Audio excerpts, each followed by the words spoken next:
ಇನ್ನು ಚಾಮರಾಜನಗರ ಜಿಲ್ಲೆಯಲ್ಲಿ ಇವತ್ತು ಬೆಳ್ಳಂಬೆಳಗ್ಗೆ ಹುಲಿ ಓಡಾಟ ಕಂಡು ಅಲ್ಲಿನ ಸುತ್ತಮುತ್ತಿನ ಜನ ಬೆಚ್ಚಿಬಿದ್ರು. ಚಾಮರಾಜನಗರದ ಜಮೀನೊಂದರಲ್ಲಿ ಹುಲಿ ಓಡಾಟ ನೋಡಿ ಜನ ಬೆಚ್ಚಿಬಿದ್ರು. ಅದು ಬೆಳ್ಳಂಬೆಳಗ್ಗೆ. ಜಿಲ್ಲೆಯ ಗುಂಡ್ಲುಪೇಟೆ ತಾಲೂಕಿನ ಬೆಳಚಲವಾಡಿ ಗ್ರಾಮದಲ್ಲಿ ಆತಂಕದ ವಾತಾವರಣ ನಿರ್ಮಾಣ ಆಗಿದೆ. ತನ್ನ ಬೇಟೆ ಹುಡ್ಕೊಂಡು ರಾಜಾರೋಷವಾಗಿ ಹುಲಿ ಬಂತು. ದಿನೇ ದಿನೇ ಕಾಡಿನಿಂದ ನಾಡಿನತ್ತ ಬರ್ತಾ ಇದೆ ಹುಲಿಗಳು. ಕಾಡಿನಿಂದ ನಾಡು ಅನ್ನೋದಕ್ಕಿಂತ ಕಾಡನ್ನೇ ನಾವೇನೇ ನಾಡು ಮಾಡ್ಕೊಂಡಿರೋದು. ಪಾಪ ಅದಕ್ಕೇನು ಗೊತ್ತು. ಹಾಗೆ ದಾರಿ ತಪ್ಪು ಬಂದ್ಬಿಟ್ಟಿದೆ ಅದು ಹುಲಿ ತನ್ನ ಬೇಟೆ ಹುಡ್ಕೊಂಡು.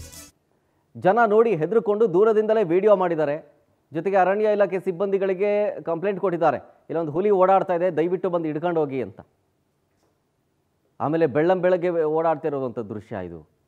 ಯಾರಾದರೂ ಓಡಬೇಕಾದ್ರೆ ಚಿಕ್ಕ ಚಿಕ್ಕ ಮಕ್ಕಳು ಓಡಾಡ್ತಿರ್ತವೆ, ವೃದ್ಧರು ಓಡಾಡ್ತಿರ್ತಾರೆ, ತಮ್ಮ ಜಮೀನಿಗೆ ಹೋಗ್ಬೇಕಾದಂಥ ದಾರಿ ಅದು. ನಾವೆಲ್ಲ ಏನಾದರೂ ಓಡಾಡ್ಬೇಕಾದ್ರೆ ಹುಲಿ ಬಂದು ಅಟ್ಯಾಕ್ ಮಾಡಿಬಿಟ್ರೆ ಯಾರು ಹೊಣೆ? ಹಾಗಾಗಿ ದಯವಿಟ್ಟು ಆದಷ್ಟು ಬೇಗ ಕ್ರಮ ತಗೊಳ್ಳಿ ಅಂತ ಅರಣ್ಯ ಇಲಾಖೆ ಸಿಬ್ಬಂದಿಗೆ ಈ ವಿಡಿಯೋ ಕಳಿಸಿದ್ದಾರೆ. ಈಗ